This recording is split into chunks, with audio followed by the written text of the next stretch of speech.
ఈరోజు మనం అందరం కూడా ఒక మంచి కార్యక్రమం గణేష్ సేవా సమితి, అది కూడా డూండి గణేష్ సేవా సమితి అయితే ఒక బ్రహ్మాండమైన వినాయకుడిని వినూత్నంగా తయారు చేశారు. కమిటీ మెంబర్స్ 9 మంది ఉన్నారు. 9 మందిని పేరు పేరున మనస్ఫూర్తిగా అభినందిస్తున్నా. ఇక్కడికి వచ్చిన మీ అందరికి కూడా వినాయక చవితి శుభాకాంక్షలు. మనందరం వినాయక చవితి జరుపుకుంటాం. నాకు చిన్నప్పటి నుంచి కూడా వినాయక చవితి జరుపుకోవడం అలవాటే కాదు, నేను మీ మాదిరిగానే చిన్నప్పుడు వినాయక చవితి అంటే ఒక పెద్ద పండుగగా, దానికి ఇప్పుడు ఏదైతే డూండి గణేష్ సేవా సమితి ఎట్లా నిర్వహిస్తున్నారో ఇదే పందాలో మేము కూడా నిర్వహించేవాళ్ళం అని చెప్పి మరొకసారి మీ అందరికీ విజ్ఞప్తి చేస్తున్నా.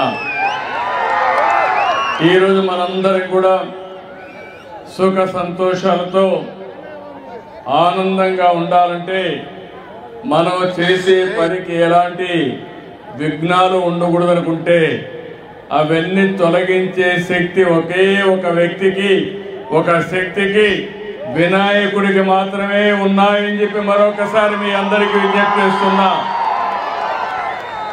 చిన్న పిల్లలకు బాగా చదువు రావాలంటే పుస్తకాలు తీసుకెళ్ళి వినాయకుడి దగ్గర పెట్టి పూజ చేసి అక్కడి నుంచి పిల్లలు బాగా చదువుకునే పరిస్థితి వస్తుంది. ఈరోజు ఈ యొక్క వినాయకుడికి పూజ చేశాం. మనస్ఫూర్తిగా కోరుకున్నాను, భవిష్యత్తులో ఆంధ్రప్రదేశ్ రాష్ట్రానికి ఏ ఇబ్బందులన్నీ తొలగిపోయి ఎలాంటి బాధలు లేకుండా మీరందరూ కూడా సుఖ సంతోషాలతో ఉండాలని వినాయకుడిని ఏడుకున్నాను. తప్పకుండా ఆశీర్వదిస్తాడని చెప్పి నేను ఆశిస్తున్నాను. భారతదేశంలో మనందరికీ ఒక సాంప్రదాయం, ఒక్కొక్క మతానికి సంబంధించిన వాళ్ళు కొన్ని పండుగలు చేసుకుంటాం. కానీ ఈరోజు దేశం మొత్తం పెద్ద ఎత్తుతో జరుపుకునే పండుగ వినాయక పండుగ. గణపతి ఉత్సవాలైతే ఎవరెవరు ఏ విధంగా చేసుకోవాలంటే ఆ విధంగా చేసుకుంటూ ప్రతి వాడలో, ప్రతి గల్లీలో, ప్రతి టౌన్లో జరిగే అతిపెద్ద పండుగ ఈ గణేష్ పండుగ అని చెప్పి కూడా మీ అందరికీ తెలియజేస్తున్నా. అయితే ఈ సందర్భంగా ఈరోజు మీరు ఇక్కడ చూస్తే ఈసారి వినాయక చవితికి ఒక ప్రత్యేకత ఉంది. ప్రతి సంవత్సరం మీరు కానీ గణేష్ పండుగ చేసుకోవాలంటే ఒక మైక్ పెట్టుకోవాలి. మైక్ పెట్టుకోవాలంటే పర్మిషన్ కావాలి. మీరు కరెంటు తీసుకోవాలి, కరెంటు కూడా మళ్ళీ బిల్లు కట్టాలి, పర్మిషన్ తీసుకోవాలి. ఈసారి మొట్టమొదటిసారి చరిత్రలో ఎలాంటి పర్మిషన్ అవసరం లేకుండా మీరు గణేష్ ఉత్సవాలు చేసుకోవాలంటే ఇక్కడ ఏర్పాటు చేసిన దానికి అన్నిటి కూడా కరెంటు ఉచితంగా ఇచ్చామంటే అది మీ మీద ఉండే ప్రేమ.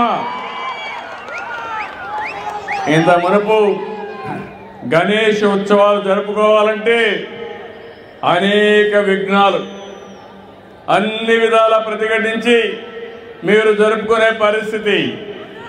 ఈరోజు గణేష్ ఉత్సవాలు జరుపుకోవాలంటే ఎలాంటి పర్మిషన్ లేకుండా ఉచితంగా అన్ని కూడా మీకు ఇది జరిపించుకునే వేడుక అని చెప్పి మరొకసారి విజ్ఞప్తి చేస్తున్నా. దీనికి ఒక 30 కోట్లు ఖర్చు అవుతుందన్నారు. పర్వాలేదు, ఎంతైనా సరే మీ ముఖంలో ఆనందం చూడాలనే ఏకైక కోరికతో ఈ కార్యక్రమానికి శ్రీకారం చుట్టాం. ఇక్కడ ఏదైతే గణేష్ ఉన్నాడో మీరు చూస్తే సిట్టింగ్ పొజిషన్లో అతి శక్తివంతమైన గణేశ్వరుడు ఇక్కడ ఉన్నాడు, మన దగ్గర ఉన్నాడు. అది కూడా మీరు ఒకసారి చూస్తే మట్టితో చేశారు. అందులో కూడా ఇప్పుడు చెప్తున్నారు నేను దీని మీద చాలా ప్రయత్నాలు చేశాను. హైదరాబాద్ నగరంలో ఒకప్పుడు మీరు చూస్తే ప్రతి ఒక్క దిక్కడ గణేష్ ఉంటాడు. ఆ ప్రొవిషన్ వస్తే కూడా చాలా ఇబ్బందులు క్రియేట్ చేసేవాళ్ళు.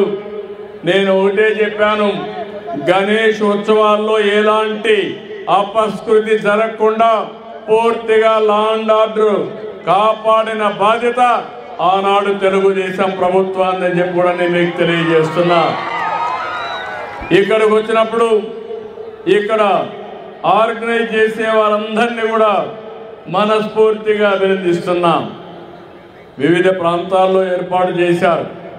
ఈసారి సితార గ్రౌండ్లో 72 అడుగులు, అది కూడా సిట్టింగ్ పొజిషన్లో. అందరూ కూడా కలర్స్ ఏమీ లేవు, ఎలాంటి అన్ని కూడా నేచురల్గా మట్టి నార ఇవే తీసుకొచ్చి బ్రహ్మాండంగా ఏర్పాటు చేసి అందులో కూడా మైక్రో ఇరిగేషన్ పెట్టి డ్రిప్ ఇరిగేషన్ పెట్టి రేపు అన్నీ పూర్తయిన తర్వాత ఇక్కడే గణేష్ నిమజ్జనం కూడా ఇక్కడే చేస్తున్నారంటే ఇది ఒక ప్రత్యేకమైన ఆకర్షణ అని చెప్పి మీ అందరికీ తెలియజేస్తున్నాను. నేను ఇప్పుడే అడిగాను, ఇక్కడ మీరు తయారు చేసిన తర్వాత ఏ విధంగా చేస్తారంటే ఆ మట్టిని ఇక్కడే ప్రజలందరికీ పంచుతున్నారు. ఒక పవిత్రమైన మట్టిని మీరు తీసుకెళ్ళి మీ ఇంట్లో పూల తోటలు కానీ వ్యవసాయ పొలాల్లో కానీ భక్తి భావంతో చేసుకుంటే ఇప్పుడు వచ్చే దిగుబడి కంటే 4 రెట్లు ఎక్కువ వచ్చే అవకాశం ఉంటుంది. అది గణేశుడి యొక్క ఉపయోగం అని చెప్పి కూడా నేను మీకు తెలియజేస్తున్నా. ఇలాంటి మంచి సాంప్రదాయాలకు నాంది పలకాల్సిన అవసరం ఉంది. ఈరోజు భగవంతుడు మనకు ప్రకృతినిచ్చాడు, ఈరోజు అన్ని కూడా ఇచ్చాడు. కానీ రాను రాను కొన్ని రోజులకు మీరు చూస్తే ఎక్కడికక్కడ కలుషితమైన వాతావరణం వచ్చింది, నీరంతా కలుషితమయ్యే పరిస్థితి వచ్చింది, వాతావరణం కలుషితమైపోయే పరిస్థితికి వచ్చింది, పరిసరాలన్నీ కలుషితమైనాయి. అందుకనే ఈ మధ్య కాలంలో మీరు చూస్తే ప్రతి నెల 3వ శనివారం స్వచ్ఛ ఆంధ్రప్రదేశ్ కార్యక్రమానికి శ్రీకారం చుట్టాం. స్వచ్ఛ ఆంధ్రప్రదేశ్ ద్వారా స్వచ్ఛాంధ్ర స్వర్ణాంధ్ర ధ్యేయంగా ఈ ప్రభుత్వం పనిచేస్తున్నామని చెప్పి నేను మీకు అందరికీ విజ్ఞప్తి చేస్తున్నాను. అందులో కూడా సర్క్యులర్ ఎకానమీ తీసుకొచ్చాం. వేస్ట్ టు ఎనర్జీ ఏ విధంగా పోవాలి, చెత్త నుంచి సంపద ఏ విధంగా సృష్టించాలి, కలుషితమైన నీళ్లు ఏ విధంగా మనం ఎప్పటికప్పుడు సాలిడ్ వేస్ట్ కానీ లిక్విడ్ వేస్ట్ కానీ ఈ రెండు కూడా ఈ విధంగా ప్రాసెస్ చేసి వాతావరణాన్ని కాపాడుకోవాలో కాపాడుకుంటాం. అందుకే మీరందరూ చూశారు, నేనైతే నదులను కూడా మనం ఆరాధించాలి, నదులు కూడా ప్రకృతిలో భాగం. అందుకని గోదావరి పుష్కరాలు తొందరలో వస్తున్నాయి. మొన్ననే కృష్ణా పుష్కరాలు నిర్వహించుకున్నాం. నదుల్ని ఆరాధించడం మన సాంప్రదాయం.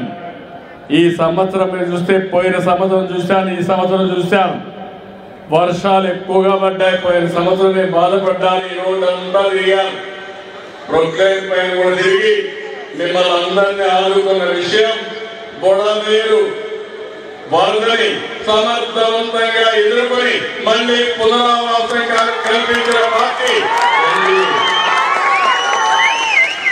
అలాంటి కార్యక్రమాలు కూడా చూసి మళ్ళీ శాశ్వతంగా బుడమేరు వరద రాకుండా చేయడం కోసం అన్ని చర్యలు తీసుకుంటున్నామని చెప్పడానికి మీ అందరికీ విజ్ఞప్తి చేస్తున్నా.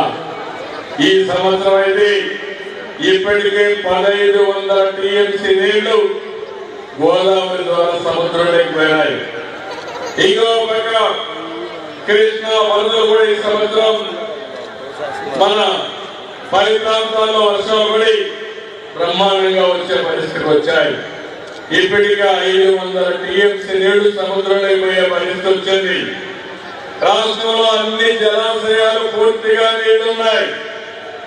ఈ రోజు మనందరం కూడా పండుగలు జరుపుకుంటున్నా అంటే అన్నిటికంటే నాకు ఆనందం, ఈ రాష్ట్రంలో కరువు లేకుండా చేసి పండుగలు ఘనంగా జరుపుకునే విధంగా ముందుకు పోతామని ఒకసారి మీ అందరికీ విజ్ఞప్తి చేస్తున్నాం. ఈరోజు మీ ఆనందం చూస్తున్నా. ఇటీవల కాలంలో మేమైతే మీరు చూశారు, నేను ఎన్నికల ముందు ఏవైతే చెప్పానో సూపర్ 6 చెప్పా. ఈరోజు సూపర్ 6 ని సూపర్ హిట్ చేసి గణేష్ ఉత్సవాలు జరుపుకుంటున్నాం. ఒక పక్క సంక్షేమ కార్యక్రమాలు చేయడమే కాకుండా ఇంకో పక్క అభివృద్ధి కార్యక్రమాలు కూడా నాంది పలికాం. దేశంలో ఎక్కడా జరిగిన అభివృద్ధి మన రాష్ట్రంలో చేస్తున్నాం. నేను ఒకటే సంకల్పాన్ని తీసుకున్నాం.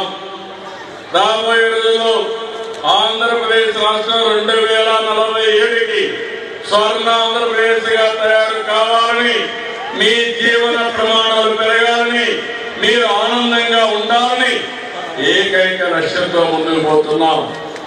అలాంటి సందర్భంలో ప్రతి సంవత్సరం గణేష్ ఉత్సవాలు జరుపుకోవాలి, వినాయకుడిని ప్రార్థించాలి. ఎలాంటి అవరోధాలు లేకుండా, విఘ్నాలు లేకుండా విఘ్నేశ్వరుడు మనల్ని కాపాడాలని, మనల్ని ఆశీర్వదించాలని మరొకసారి కోరుకుంటూ ఈ కార్యక్రమానికి వచ్చిన మిమ్మల్ని అందరినీ పేరు పేరున మనస్ఫూర్తిగా అభినందిస్తూ అందరికీ ధన్యవాదాలు. జై హింద్, జై జై గణేష్. మన గణేష్ ఉత్సవాలకి తరఫున మీరు ఏదైతే మండపానికి ఉచిత సందర్భంగా చిరుకాలపై ఇవ్వడం జరుగుతుంది సార్. ఈ కమిటీ సభ్యులు అదే జరగాలి ముందుకెళ్ళి పక్కకి రండి.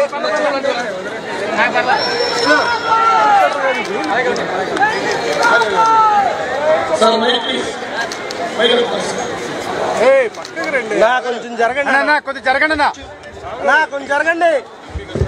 ఇప్పుడు ఒకసారి చూస్తే బాగా చేస్తుంది. 5 సంవత్సరాలు గణేష్ ఉత్సవాలు కూడా చేసుకోలేకపోయారు. ఇప్పుడు దుండి గణేష్ ఉత్సవ కమిటీ అయితే 15వ సంవత్సరం ప్రారంభించి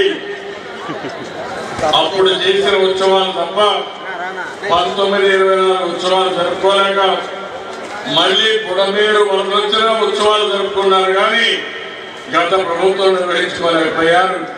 అంటే ఏ విధంగా ప్రవర్తించారో దీన్ని బట్టి అర్థమవుతుంది. అందుకే ఈ రోజు నేను ఆలోచించాను, ఎక్కడ ఎలాంటి అవరోధాలు లేకుండా ఉండాలని, ఏ పర్మిషన్ అవసరం లేదు, ఉచితంగా కరెంటు కూడా ఇచ్చి మిమ్మల్ని ఆదుకున్నామని చెప్పి అందరికీ విషయం చేస్తున్నాం. అది అప్పటి పరిపాలన, ఇప్పటి పరిపాలనకు వ్యత్యాసం. దొంగతనంగా గణేశుడికి దండం పెట్టి మీరు చేసిన పాపాలు మాఫీ కావని మరొకసారి హెచ్చరిస్తున్నా.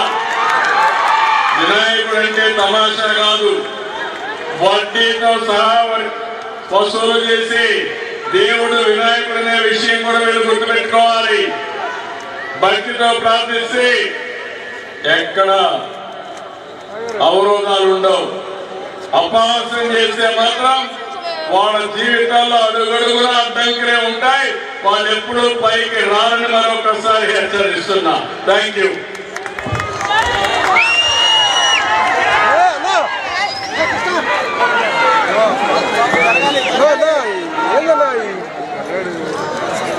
Blue shirt